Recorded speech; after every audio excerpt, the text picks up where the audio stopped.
This Prudence will be the one girlfriend your spouse will not mind hanging out with you.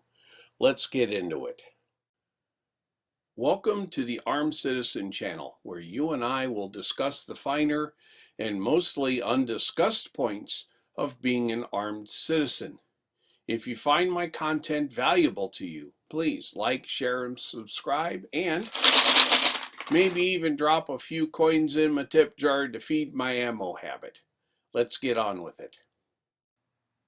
Hey everyone, welcome back. I had another subject all ready to post today, but God kind of delivered a very important message to me yesterday, and I thought I should recut the video and give you this lesson of prudence. Now, Prudence used to be a girl's name, and it's not been a girl's name that's been in any favor for a long time. But if you don't know what prudence means, you can't recall right off the top of your head. Merriam-Webster gives 4 definitions. The first is the ability to govern and discipline oneself by the use of reason. Sagacity or shrewdness in the management of affairs. Now, sagacity is one of those few words I don't know. I consider myself to have a very large vocabulary, and sagacity comes from the word sagacious, which is an adjective meaning of keen and far-sighted penetration and judgment. The third Merriam-Webster definition of prudence is skill and good judgment in the use of resources, and the fourth one is caution or circumspection as to danger or risk. So as armed citizens, one should always have prudence on your elbow, close at hand and ready to use. Now, the lesson that was delivered to me yesterday was if I haven't mentioned it before, I fix various pieces of equipment over a 4-state region. And I was driving home from my last call and managed to get stuck in a rather large congestion jam. And after about an hour and a half of that, my bladder was pretty full, so I got to the next exit and got off, and it just so happened there was a store there that I wanted to get some particular stuff from. So I try to weave my way around to that store, and this particular area is actually a patchwork of strip malls.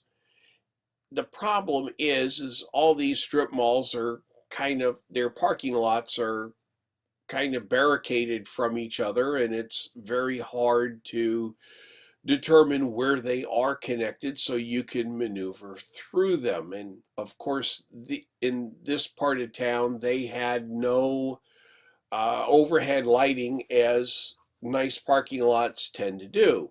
So I'm weaving through various parking lots, trying to get to a road that I know is over there. And I finally get to the road, and this car pulls up next to me, and the people in it are shouting at me. And so I stop. Now, there's a couple of different choices. I could continue to go on, but it was all pretty much a solid traffic jam, so I wasn't going to get very far if I tried to avoid them. So I stopped, and at that particular moment, I could have sworn I had 3 hands. I had one on my pistol. I had another one on my hot sauce, the pepper spray I carry in another pocket, and the third on the wheel. So if I saw a gun, well, I was going to do my damnedest to drive off and avoid the situation entirely. But again, I probably, with all the traffic in the area, I wasn't going to get very far. So it was better to meet them here than after a long chase. So I rolled down my window and they are yelling at me that I almost hit one of them. And, you know, I could have, there was a variety of choices for me to take. You know, I could have told them to go pound sand and escalated the situation like this. Or I swear to God, I'm gonna get a machete and a blowtorch and I'm gonna make your body as small as I possibly can. Or I could have de-escalated the situation with a little bit of self-depreciating humor like this.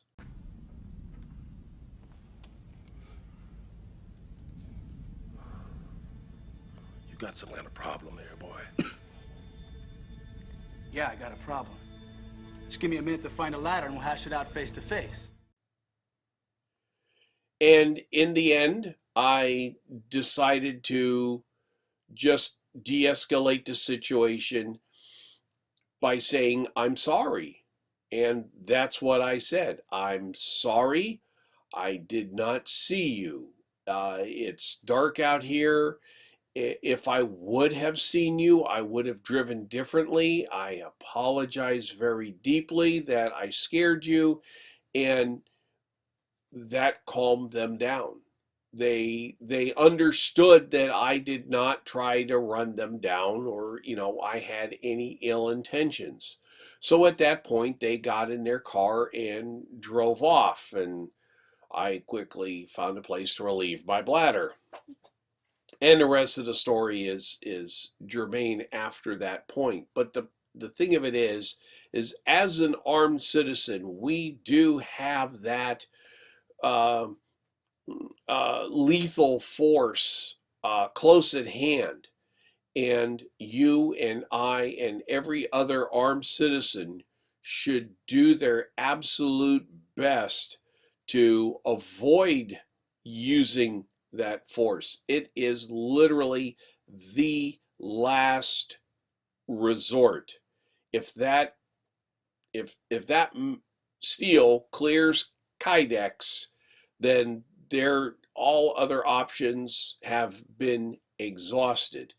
And I pray to God every day that I never, never, ever have to face that situation.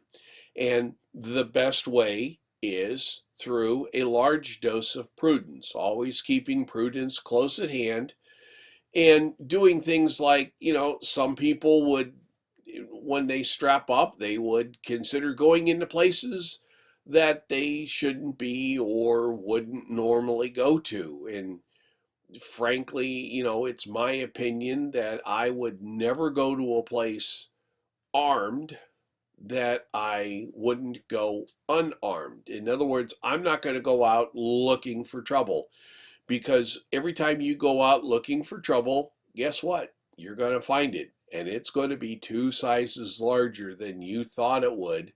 So you're going to be in trouble over your head very quickly, and things will not end well.